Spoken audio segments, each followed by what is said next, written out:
Nyagatare 90 n'ibice bine aho twaba mu kiganiro cy'umuryango zirarazubakwa mutwumvira kuri iyi mirongo kandi iminsi yose tuzakomeza kubana namwe. Shimire rero mwese mwabanye natwe mwateza mu kiganiro mwadukurikiye. Shimire mugenzi wacu ukomeje kutuyoborera gahunda n'aya majwi meza cyane ayunguriye yagiye abagezaho 5 kuri 5 kandi mubwira ni ikiganiro cy'umuryango ni buri gihe kuva kuwa mbere kugeza kuwa kane kuva ku isaha y'isayine kugera ku isaha y'isatanu n'igice ndetse no kuwa gatanu kuva ku isaha y'isatanu kugera ku isaha y'isasaba n'igice.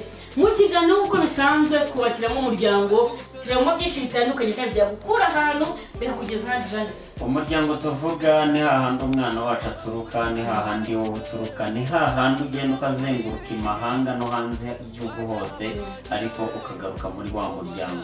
Banakubaza ati se mu rugo ni hehe? Ukavuga ati nubwo mbona hano ariko mu rugo aha ntabwo ari iwacu kwa kanaka na kanaka. Ubundi we muryango tuvuga, undi muryango tuvuga wa kabiri ni wowe n'uwo mwashakanye. Kubera iki? Wowe n'umugabo wawe mwamaze guhindura izina, umugabo yavuye iwabo umugore yavuye iwabo, mwaje kubaka isi yanyu, isi y'ibyishimo. Mugiye gufata bya bindi byose byabo mwarerewe, byo mwakuriyemo, ya mico yose mwagiye mutoragura itandukanye, noneho mushireho itafari ryanyu muvuge muti ibi ntabwo bitwubaka, ibi biratwubaka. Ikindi kirenzeho kandi jande ribagiye gatoya nuko burya umuntu wese ahahise he hagira uruhare mu kuba muhamwangiriza hazaza. Ubwibyo rero koresha hahise hawe neza kugira ngo hazaza hawe haza beza kandi kurusha. Ibikubangamira, ibigukomeretsa, ibyagukomerekeje hahise hawe gerageza ubyikuremo. Tujye dukunda gutanga urugero tukavuga tuti buri rugo rwose rugomba kugira icyo twita puberi. Puberi dushyiramo imyanda, dushyiramo bya bindi bitubabaza, ibiduteranya n'abo twashakanye, bya bindi bituma tutishimira abo twashakanye, twagera mu buriri ubushake bwo gukora amabanga y'abashakanye bukabura. Si ibyo kandi gusa jande tuzirikana neza yuko uretse ko umuntu yagira puberi cyangwa se dustbin, umuntu anagira chiffon. Kuko burya umuntu wese arakosa, waba umugabo wakosa, umugore kandi nawe yakosa, wakosereza uwawe, wakosereza kandi sosiyete. Bivuze ngo rero niba ugiye gushaka, ugiye kubaka urugo, tegura chiffon yo kuzasiba amakosa y'umugabo wawe, ya makosa yose y'uwo mwashakanye ukayasiba kugira ngo ejo uzabyuka umere neza. Geza umusaruro ibyo wagezeho kandi hahise hawe uhakoreshe neza mu guhindura hazaza h'umugabo wawe. Ndashaka kwibariza abadukurikiye utuntu tubiri. Ese uheruka gufata uwo mwashakanye mu maso ryari, hahandi umureba ijisho kuri ukamubwira ati ndagukunda? Ni ijambo ritagurwa, ritagira iduka. Ikindi cya kabiri, ese uheruka gukora evaluation ryari yo kureba urukundo twatangiranye turambagizanya tubana tubyarana uyu munsi ruhagaze ruti, kugira ngo mwibuke ya makosa na bya bindi byose bibabangamira, bya bikomere byose mugira, mutegura hazaza kugira ngo muzahure n'ibyiza. Bavuga neza ko buryo umuntu atazi yava ntago amenye yaje. Iyo utafashe hahise hawe uhakoreshe neza mu hazaza, ntazaza hakubera habi. Ariko iyo ugiye ubona amakosa mu hahise hawe mugabo ukabaza ko wavukiye mu buzima bw'ubupfubyi, kwishaka ukibura, kwihamagara ukiyitaba mu gahinda n'umubabaro, uba uzi neza ko igihe nikigera ukabona uwo muzubakana urugo uzakosora ya makosa yahahise. Kubera iki? Umugabo iteka ryose haba akagera iyo atarashaka umugore akora yibaza ko naramuka ashatse umudamu niba arongora kabiri mu cyumweru, hazanurwa kabiri umukobwa umunsi.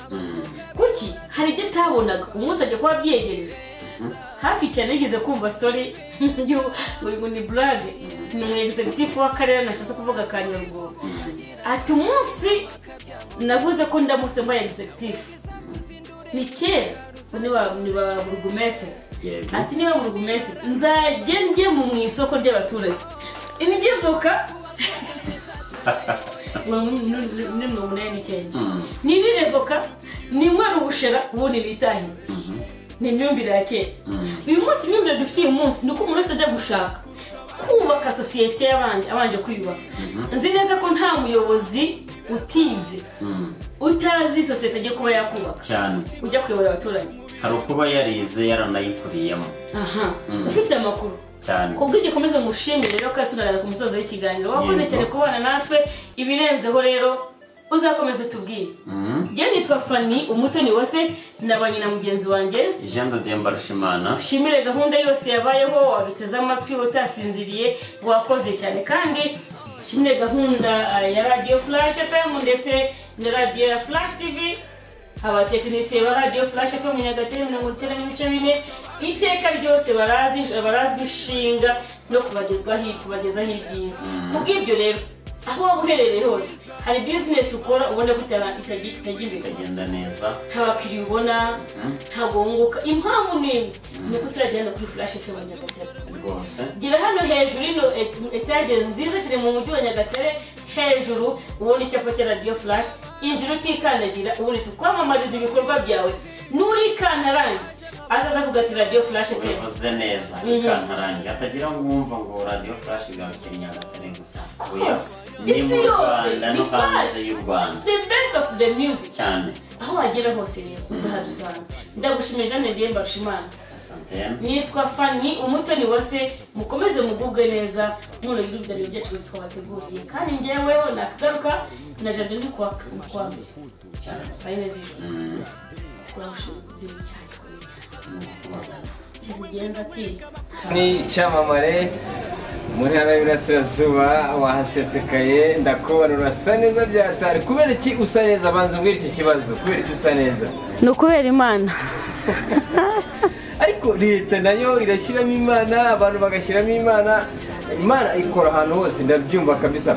Fanny intara y'Iburasirazuba bakuzi nk'icyamamare mu bintu byo kubaka ingo mu bintu byo gufasha umugore n'umugabo mu buryo bwo kumvikana kugira ngo bazabane akaramata. Ese nakubaza kuki akaramata katakibaho? Impamvu ibitera nimwe nta yindi nuko abantu babuze kubaka urugo rufite intego.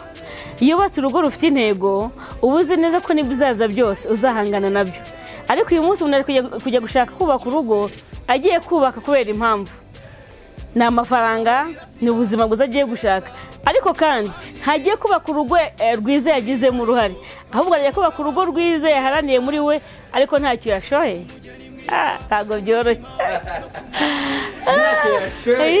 Ubwo bivuga ngo ngwiki bisobanura fresh. Bivuze neza DJ Kro. Bivuze neza ko umukobwa ari kujya gushaka umugabo. Kabuze ngiye kuva iwacu nzabaho neza, akava iwabo yisetinze yuko agiye kubaho neza, ariko kandi ntagaza hahise umugabo agiye kubakana. Yavuye mu muryango ukomeye ariko ufite ibikomere byinshi. Kwanyuka mukase nta papa nta mama yi papa kandi akanimama akura hangayitse.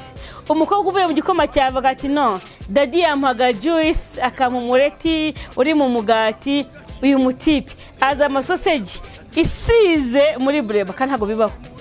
Uretse Fanny y'Iburasirazuba mu karere ka Nyagatare cyane kuri by'umwihariko za Uganda za Tanzania barakoze ibisi batakumva by the way wababwira impamvu kayini bampamagaraga DJ Kro utadushyiraho Fanny why nkabura icyo basobanurire haise nukubanga impamvu yabiteraga nimwe nuko akazi k'Ikigali n'akanyagatare biratandukanye kandi kari mugimbahoza ku mutima.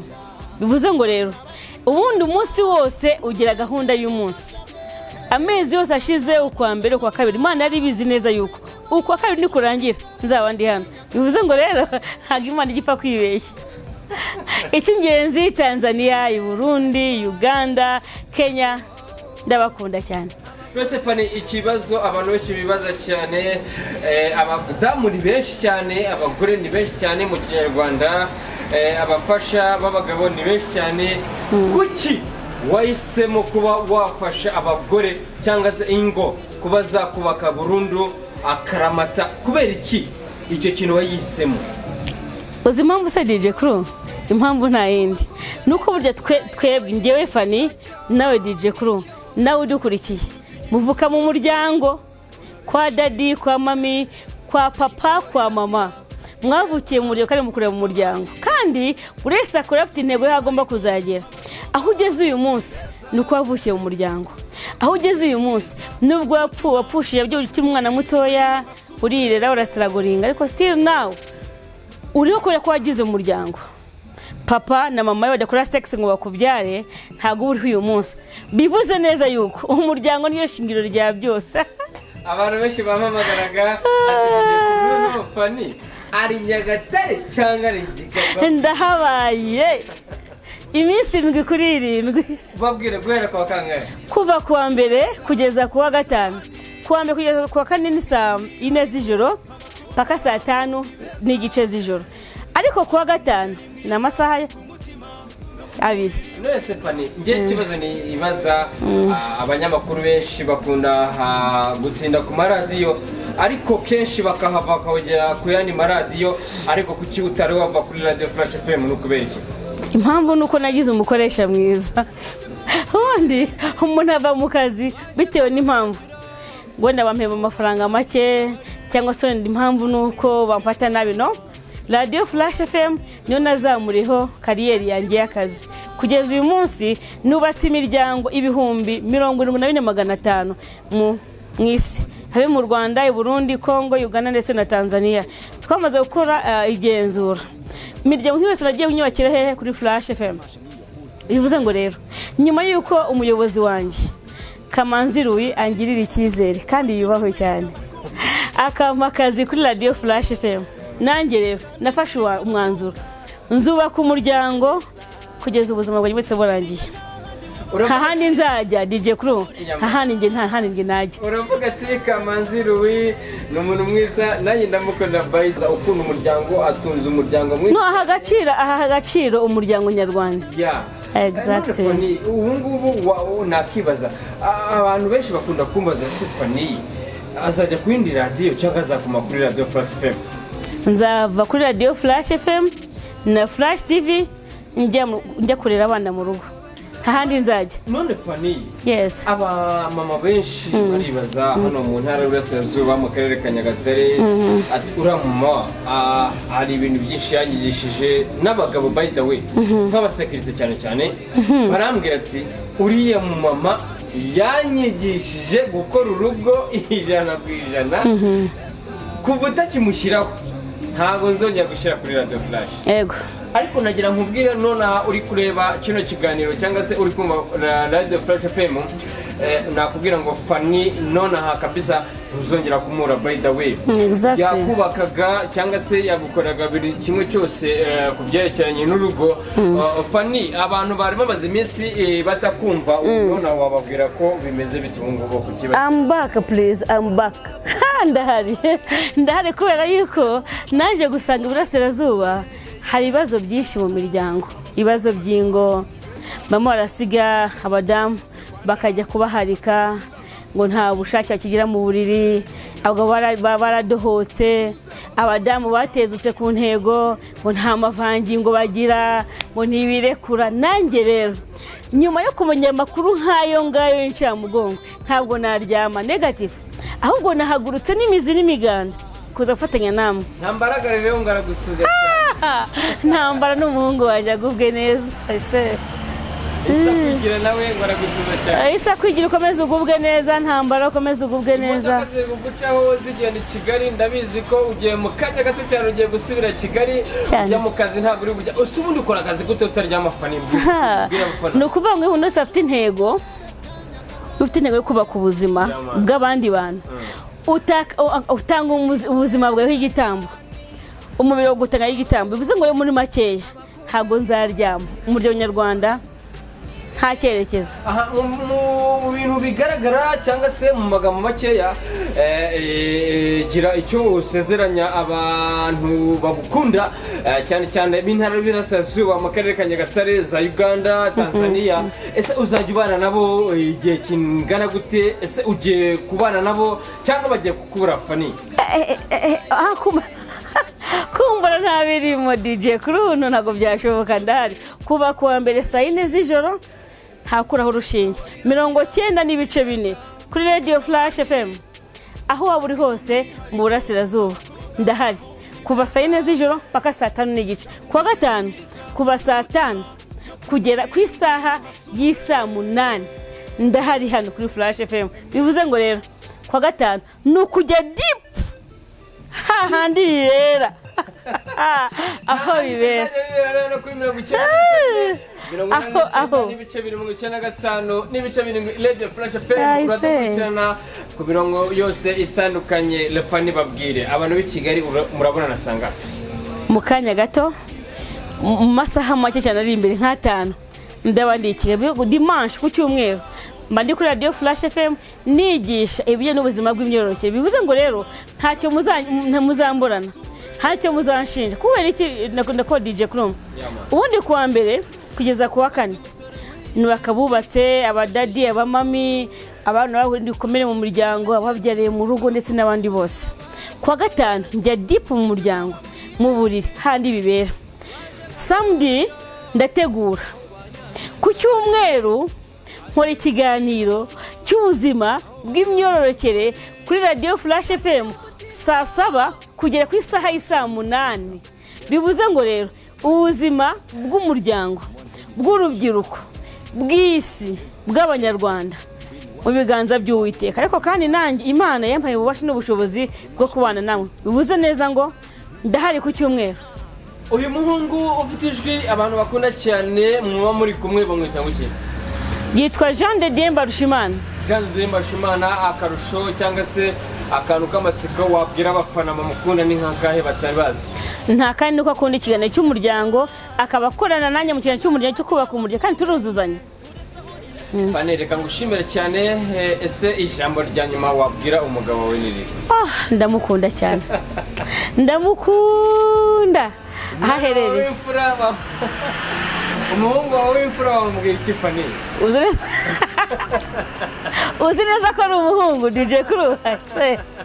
Nawe ndamukunda byahebuje. Ni umuhungu n'umukobwa? Abo umuhungu, abo umukobwa, umwana wese n'umwana. Ndamukunda. Fane reka tugushimire cyane. Deni kuba wemeye kuza. Deni kuri kamera za Flash FM amu DJ Crew ni uri kuri kamera. Ngushimire cyane Fane. Abantu b'Intara y'Iburasirazuba mufitanye umwenda bizeza ko tuzongera kubura by the way barakubuze. Sinteze ni mu mburi Imana izabimbaze. Okay, kadugushimye cyane. Uraza kugira urugendo rwiza. Ndabakunda cyane. Twifuza ko cyangwa twizera yuko guhera kuwa mbere kugeza ku gatanu uzaba uri kumwe natwe kuri 90 n'ibice 4. Ibyishimo birenzeho rero ukeneye Fane ukunda zirazubakwa ukunda umuryango ushaka ko waganira nanjye aha kanamba kandi ukandike 0 7 8 70 40 916 cyangwa se 0 7 8 8 23 68 15. Namba ya Fane niyo ngiyo. Uzambure. I love you. Asante.